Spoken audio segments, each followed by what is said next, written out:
Feliz domingo para todos. Les invito para que juntos escuchemos y meditemos la palabra de Dios. Del Santo Evangelio según San Marcos.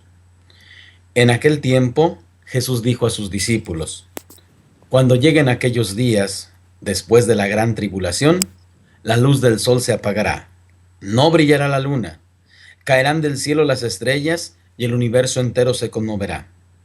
Entonces verán venir al Hijo del Hombre sobre las nubes con gran poder y majestad. Y él enviará a sus ángeles a congregar a sus elegidos desde los 4 puntos cardinales y desde lo más profundo de la tierra a lo más alto del cielo. Entiendan esto con el ejemplo de la higuera. Cuando las ramas se ponen tiernas y brotan las hojas, ustedes saben que el verano está cerca. Así también, cuando vean ustedes que suceden estas cosas, sepan que el fin ya está cerca, ya está a la puerta. En verdad, que no pasará esta generación sin que todo esto se cumpla. Podrán dejar de existir el cielo y la tierra, pero mis palabras no dejarán de cumplirse. Nadie conoce el día ni la hora, ni los ángeles del cielo, ni el Hijo, solamente el Padre. Palabra del Señor. Queridos hermanos y hermanas, me gustaría, antes de hacer quizá una aplicación de la palabra de Dios, que tuviéramos en consideraciones algunas cosas necesarias para entender mejor la palabra de Dios. Primero, estamos terminando el año litúrgico. Sabemos que en la iglesia tenemos un año litúrgico diferente a nuestro año civil. El año civil termina el 31 de diciembre. Nuestro año litúrgico terminará el próximo domingo con la solemnidad de Cristo Rey. Y así, haciendo esta comparación de nuestro año civil con el año litúrgico, quisiera que entendiéramos en qué consiste este año litúrgico. Porque así como el año sabemos que es precisamente el tiempo en que la Tierra gira alrededor del Sol y nos va mostrando diferentes estaciones, así el año litúrgico gira en torno a Jesucristo nuestro Señor y nos va mostrando diferentes momentos de su vida, de su nacimiento, de su pasión, muerte y resurrección, de su predicación, de su amoroso peregrinar por este mundo. De manera que cuando nos encontramos al final del año litúrgico, inmediatamente recordamos que siempre se nos invita a pensar en la parusía, en la venida de Jesús. No es, por tanto, que sea casual que estos textos que hoy hemos escuchado, este texto que nos habla de la segunda venida de Cristo, lo presente la liturgia, sino como con ese mismo ejemplo que decía, así como una estación del año, de nuestro año civil, así también este final del año litúrgico nos invita a contemplar la segunda venida de Cristo.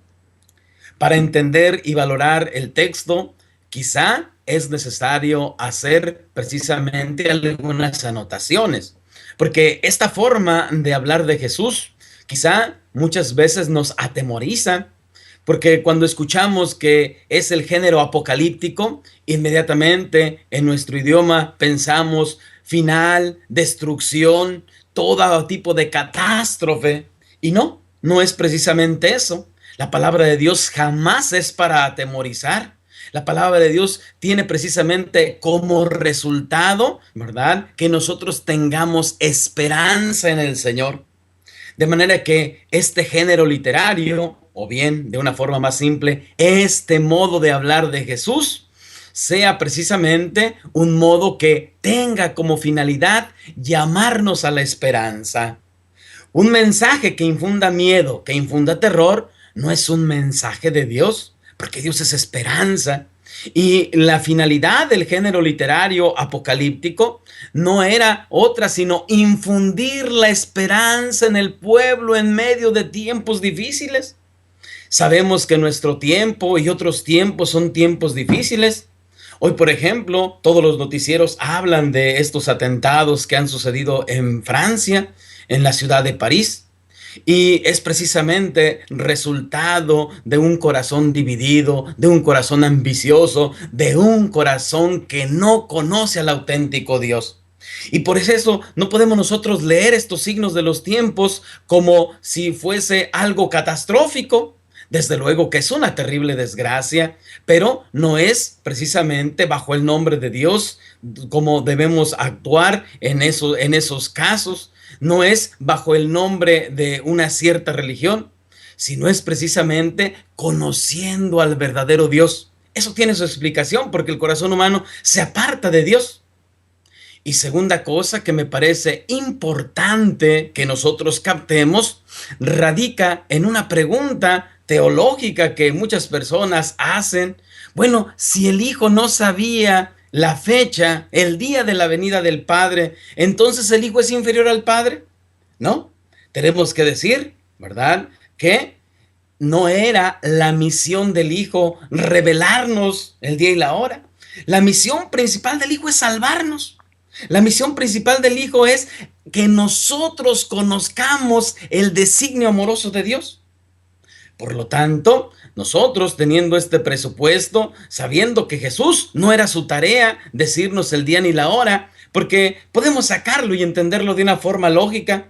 Imaginemos que Jesús dijo, vamos a poner un ejemplo, que Jesús hubiese dicho, el mundo se acaba en el 3243. Entonces, los hombres que viviríamos antes de aquella fecha, pues viviríamos como si nada. De por sí, si Dios no nos dice el día ni la hora, muchas veces ignoramos a Dios. Imagínense si Jesús nos hubiera dicho una fecha, ¿verdad? No es entonces que Jesús venga a atemorizarnos, sino por el contrario, viene para que nosotros conozcamos al verdadero Dios. Y entonces podemos decir, ¿cuál es el sentido de la palabra de Dios? ¿Cuál es el sentido? Si estos acontecimientos catastróficos, tristes, dolorosos que suceden en nuestro mundo no son signos de los tiempos, ¿cuál es el sentido? Fíjense, la misión que Cristo ha venido y que ha cumplido a la perfección no es una misión concluida, no es una misión que ya está terminada. La misión de Jesús terminará cuando Él venga nuevamente entre las nubes del cielo. Las primeras comunidades cristianas, deseosos de ver la presencia de Jesús, deseosos de que Él volviera, deseosos de volver a ver su rostro amoroso que habían conocido, clamaban a Él con aquellas palabras que incluso la misma Biblia conserva en hebreo, Marán Atá, ven Señor Jesús. Yo creo que lo primero que tendríamos que preguntarnos nosotros sería precisamente eso. ¿Cuánto deseamos nosotros, cristianos del siglo XXI, la venida de Jesús? ¿Cuánto deseamos también ver su rostro amoroso? Porque Dios viene. Dios viene en cada momento. Dios viene en cada acontecimiento. Dios viene en cada día de nuestra vida. A través de sus sacramentos, a través del hermano, a través de diferentes acontecimientos que nos invitan a ver la presencia de Dios. Por eso Jesús hoy pone un ejemplo. Por eso Jesús hoy pone un ejemplo a través de la higuera. Pongamos un ejemplo más simple, porque si bien entendemos el ejemplo de la higuera, quizá en la vida de la ciudad no tendremos, en medio del ajetreo, de la rutina cotidiana, no tenemos oportunidad de fijarnos en una higuera. Pero sí podríamos, por ejemplo, decir, ahora viene la temporada de frío. Y en la temporada de frío debo tener suéter, debo tener una buena chamarra, una bufanda, unos guantes, etcétera. Me preparo para esa época. Fíjense, si nos preparamos para estos momentos, ¿por qué no prepararnos para la segunda venida de Jesús? El evangelio que escuchamos no es jamás una clase de astronomía, no es una clase de astros, ¿verdad? Que Jesús haya dicho, el sol se caerá, las estrellas se bambolearán. No es que Jesús fuera ingenuo, pensando precisamente que científicamente sabemos, el sol se acabará en millones de años, no dejará de emanar esa luz, ¿verdad? Ese fuego en millones de años. No pensemos ingenuamente que Jesús pensaba o veía las estrellas como si tuviesen pegamento en el firmamento y se caerá alguna, ¿no? Hoy sabemos que hay estrellas mucho más grandes que el mismo planeta Tierra y que están a millones de años luz. Quizá lo que ha llegado a nuestra Tierra muchas veces es un cometa, se estrella antes de hacer contacto con la Tierra, etc. No es una clase de astronomía. Es sobre todo precisamente que nosotros estemos preparados. Si estamos preparados para una época determinada de nuestra vida, si nos preparamos para una fiesta, ¿por qué no prepararnos para el momento encuentro y definitivo con el Señor? Porque el encuentro definitivo con el Señor para el creyente no debe ser algo aterrador, no debe ser algo desesperanzado, no debe ser algo catastrófico. El encuentro con el Señor para un cristiano que vive responsablemente, que cumple la palabra de Dios, que se esfuerza en medio de las dificultades de la vida, debe ser un abrazo amoroso con aquel que ha creído y en quien ha esperado siempre. Por eso la liturgia de hoy, podemos decir, es como una invitación a ver cómo estamos viviendo nuestra vida, una invitación para recordarnos que un día vamos a encontrarnos cara a cara con el Señor. ¿Y cómo nos preparamos? ¿Cómo estamos viviendo nuestra vida para encontrarnos en los brazos amorosos de Dios?